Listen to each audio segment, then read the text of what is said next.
Hello दोस्तों, कैसे हैं आप सभी। होप सो आप सभी अच्छे होंगे। दोस्तों, आज हम लोग अपने नेक्स्ट चैप्टर से रिलेटेड जितने भी इंपॉर्टेंट एमसीक्यूज हैं उन सारे के सारे इंपॉर्टेंट एमसीक्यूज के बारे में डिस्कस करेंगे इन दिस वीडियो, जो कि आपके बिजनेस स्टैटिस्टिक्स के सेमेस्टर एग्जामिनेशंस के लिए बहुत ज्यादा इंपॉर्टेंट है। तो चलिए स्टार्ट करते हैं सबसे पहले प्रश्न से।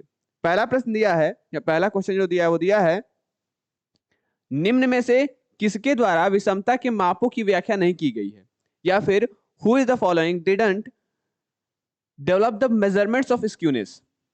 पहला ऑप्शन दिया है आपका, या फर्स्ट ऑप्शन दिया है आपका कार्ल पियर्सन। नेक्स्ट ऑप्शन आपका दिया है बाउले। थर्ड ऑप्शन आपका दिया है मार्शल। और लास्ट ऑप्शन दिया है आपका कैले। तो आपका बॉले का भी कॉफिशिएंट ऑफ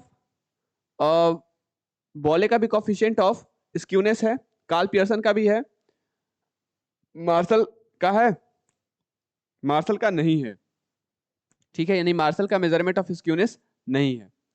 अगला प्रश्न, कार्ल पियर्सन की विषमता गुणांक की गणना किस पर आधारित है, या फिर on which calculation the coefficient of skewness of Karl Pearson is based. तो पहला ऑप्शन दिया है आपका माध्य बहुलक और प्रमाप विचलन, या mean mode and standard deviation. Next option आपका दिया है माध्य माध्यिका और प्रमाप विचलन। थर्ड ऑप्शन आपका दिया है विचलन या फिर mean median and standard deviation. उसके बाद तीसरा ऑप्शन दिया है दोनों ए और B, both A and B. और लास्ट ऑप्शन इनमें से कोई नहीं। तो आपका जो कैलकुलेशन है स्क्यूनेस ऑफ कार्ल पियर्सन, ये किस पर बेस्ड है?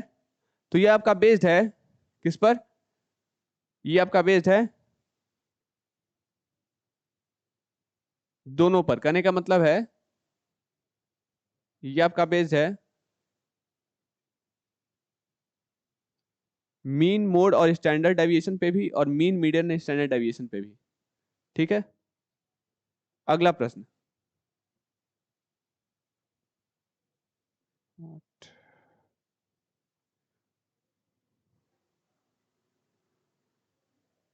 कार्ल पियर्सन के विषमता गुणांक का सूत्र क्या है, या फिर फॉर्मूला क्या है कार्ल पियर्सन के कॉफिशिएंट का, skewness of coefficients of skewness का फॉर्मूला क्या है?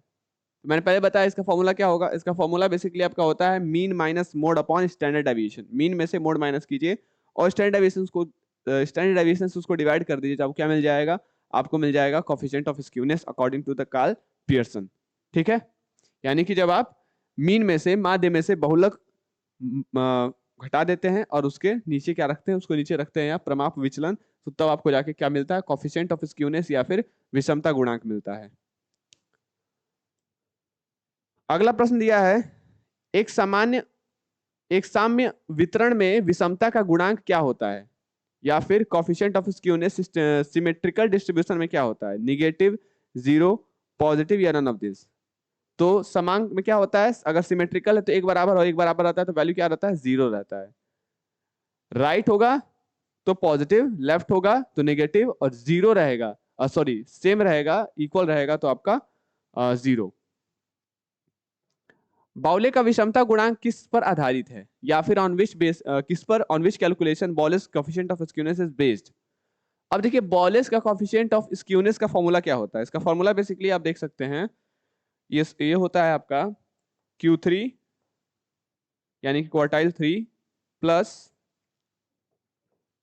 क्वार्टाइल 1 माइनस 2 क्वार्टाइल 2, ठीक है, अपॉन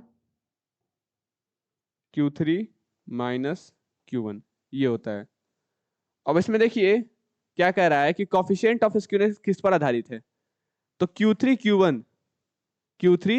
Q1 ये आपका क्या है? क्वार्टाइल है। तो इसमें देखिए क्वार्टाइल कहाँ है? क्वार्टाइल ये रहा, यानी ए और सी में से कोई ऑप्शन होगा, बी नहीं होगा, डी नहीं होगा। ठीक, अच्छा, ये भी क्वार्टाइल है, ये भी क्वार्टाइल है, ये भी क्वार्टाइल है, सब क्वार्टाइल ही है। तो ऑप्शन सही क्या होगा? ए, जी नहीं। ऑप्शन में सही क्या होगा? सी। अब बोलोगे कैसे? क्वार्टाइल 2 को क्या कहते हैं? क्वार्टाइल 2 को मीडियन कहते हैं। तो इस वजह से ऑप्शन सी आपका सही होगा, ठीक है, ना कि ऑप्शन ए। तो सही ऑप्शन क्या हो जाएगा? क्वार्टाइल एंड मीडियन, यानी कि दोनों को लेता है चतुर्थक व मध्य का। यानी कि क्वार्टाइल 2 को चतुर्थक 2 को हम लोग क्या कहते हैं? चतुर्थक 2 या द्वितीय चतुर्थक को हम लोग क्या कहते हैं? द्वितीय चतुर्थक को हम लोग क्या कहते हैं, या द्विम चतुर्थक को हम लोग क्या कहते हैं, मीडियन कहते हैं या माध्यिका कहते हैं। ठीक है, तो ये आपका क्वार्टाइल एंड मीडियन दोनों हो जाएगा। अगला प्रश्न दिया है बाउले की विषमता गुणांक की सीमाएं क्या हैं। तो बाउले की विषमता गुणांक की सीमाएं क्या हैं, इसकी सीमा विषमता की गुणांक का सीमा क्या है, या फिर क्या लिमिट है बाउले के कोएफिशिएंट ऑफ स्क्यूनेस का, -1 टू +1। ठीक है, सातवां प्रश्न दिया है बाउले की विषमता गुणांक का सूत्र क्या है।